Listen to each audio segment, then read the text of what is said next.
es una presentación de Banco Santander y su préstamo para pymes con garantía SIGA. Santander, el banco que banca a las pymes.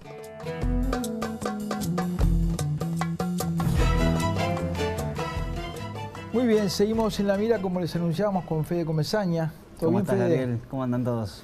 La rendición de cuenta, a tono con la crisis. Austera y optimista, ¿no? Austera y optimista. Sí, es una rendición que dejó pocas sorpresas. Era más o menos lo que se esperaba, es decir, que el gobierno continuara con un sesgo optimista o un sesgo también austero en su forma de enfrentar esta nueva etapa, que es la etapa de recuperación después de la caída que implicó el revolcón que tuvimos luego de la pandemia. Vamos a analizar primero los datos fiscales, cómo quedaría el objetivo de déficit fiscal a la baja que pretende el gobierno. Esto es un ajuste fiscal, recorte de gastos significativos, progresivos a lo largo del tiempo. Ya lo tenía esperado en el presupuesto, ahora la rendición de cuentas actualiza los números. Esto es, después de un déficit de 4,4 en 2019, un déficit de 5,9 en 2020, sí. 5,6 en 2021, es decir, no va a cambiar mucho el resultado fiscal al final de este año respecto al anterior, pero 2022 sí. Es una baja significativa, 2,5 puntos de recorte del déficit espera el gobierno, y luego sí retomar progresivamente la baja hasta 2,2 en el primer año de la próxima administración. Sí, será optimista. Bueno, acá lo que tenemos es ese concepto de austeridad.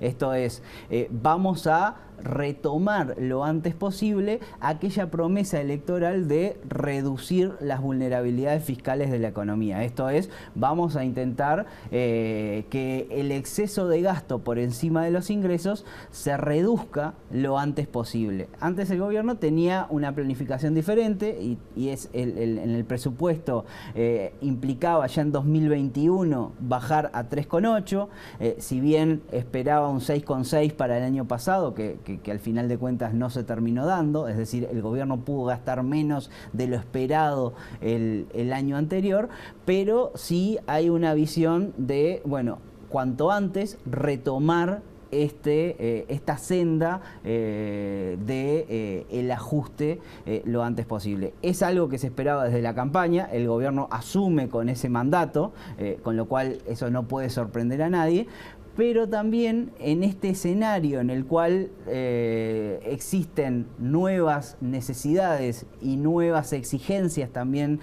por parte de los distintos grupos sociales, la población, el sector productivo y también canalizados por la oposición, muchos exigen, bueno, capaz que se podría ser más flexibles. Antes de la pandemia, el déficit fiscal de Uruguay era de los más altos en relación a países similares, de similares características. Hoy, después de la pandemia, ya no es de los más altos. ¿Eso qué implica? Que el resto gastó un poco más. Se permitió algunas libertades que Uruguay no se permitió. Y eso es alguna de las cosas que se le reprochan al gobierno hoy en día desde la oposición. También es cierto, y el gobierno lo marca, cuidado, porque primero hay algunos casos, como por ejemplo Colombia, que en los últimos días perdió el grado inversor, justamente por excederse en este contexto tan particular. Aún así, bueno, tuvo sus consecuencias a nivel de calificación de riesgo. Lo que dice el gobierno es, otros países que gastaron excesivamente en este periodo extraordinario, luego cuando todo se normalice van a volver rápidamente a su escenario de déficit fiscal muy acotado, porque los gastos eran de una vez y nunca más. En el caso uruguayo, donde en realidad ya veníamos de ese 4,4 en 2019, a lo que vamos a volver es a ese escenario, y quizás un escenario disminuido, porque vamos a ver, bueno, la economía no está respondiendo de la manera en que originalmente se esperaba. Entonces, la situación fiscal para Uruguay es complicada, y entonces más allá de lo que pase en estos años excepcionales de pandemia, bueno, hay una una base de ese déficit que va a haber que cubrir aún así, y eso dificulta las posibilidades del gobierno de llenar el ojo, en particular a las calificadoras de riesgo y los mercados financieros, porque dice, bueno, si nos llegan a recortar el grado inversor, bajar la nota, aumentan el costo de tomar deuda, no vamos a poder financiar ese déficit estructural que hay ahí y que está esperando a que la pandemia desaparezca para aparecer. Entonces, el concepto de austeridad sigue y el gobierno tiene que hacer ese balance entre lo que puede ayudar a mitigar los efectos de la pandemia y no perder de vista esta complicación, este cuello de botella que aún persiste en todo esto. Y después está el otro componente, el del optimismo. El del optimismo pasa por las expectativas que tiene el gobierno y en dónde se sustenta toda esta visión y estas proyecciones que hace el gobierno respecto a la evolución futura del déficit.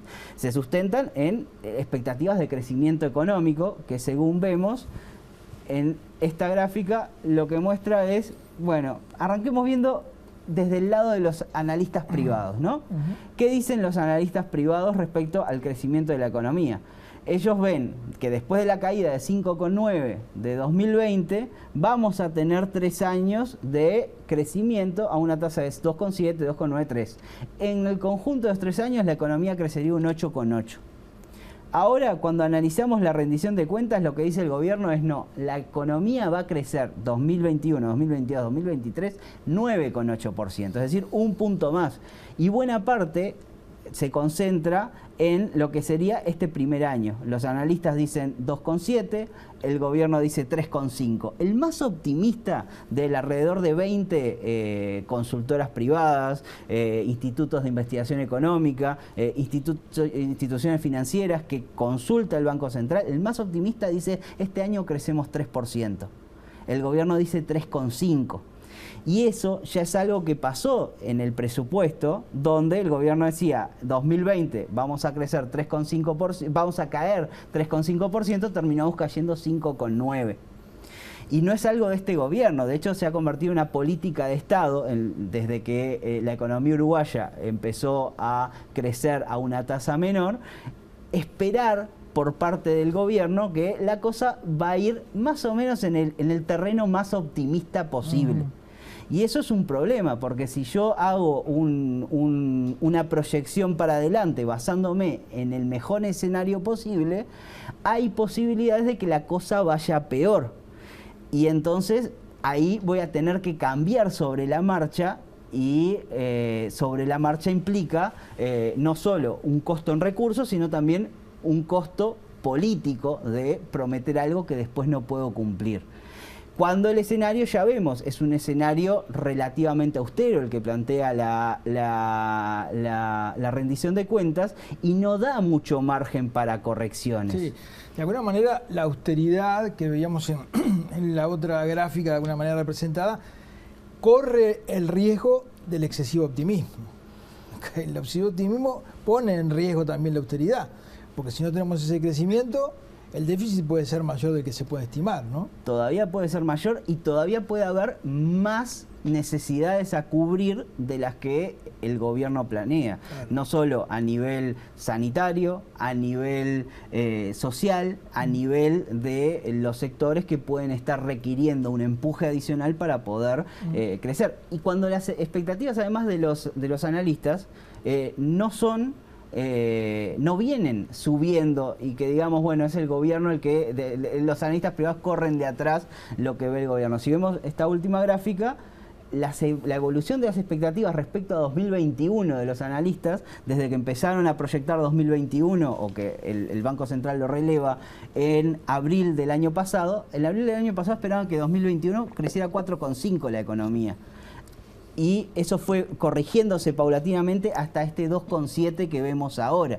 Con lo cual, hay todavía, si seguimos esa tendencia, los analistas ven que la cosa se va complicando un poco más y no es que se esté corrigiendo al alza. Con lo cual, habría que imprimirle un poco más de cautela a los números, y aún así, dentro del gobierno está instalada esa cosa que no es solo de esta administración, de jugar al escenario más probable. Bueno, quizás sea mejor tomar una visión más pesimista y a partir de ahí luego corregir para mejor, que siempre es más bienvenido por parte de la población. Federico, muchas gracias. Que pasen bien, hasta luego. Gracias a ustedes por habernos acompañado, los esperamos la semana próxima. Que pasen bien.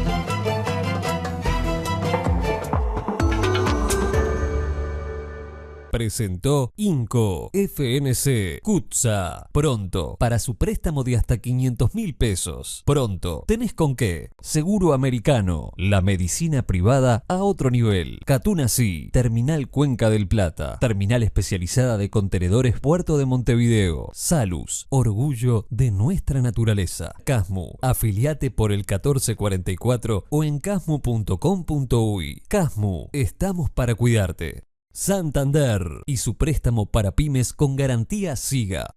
SACEM, 70 años siendo protagonistas de las grandes obras de Uruguay. SWAT, consulta con especialistas sin demoras en Clínica del Estadio de SWAT. Y Plan Inteligente de UTE. Hacé la prueba, entrá al simulador y pasate sin costo. UTE, la energía que nos une. Y Gobierno de Canelones, para el lanzamiento de su plan Hogar Sustentable.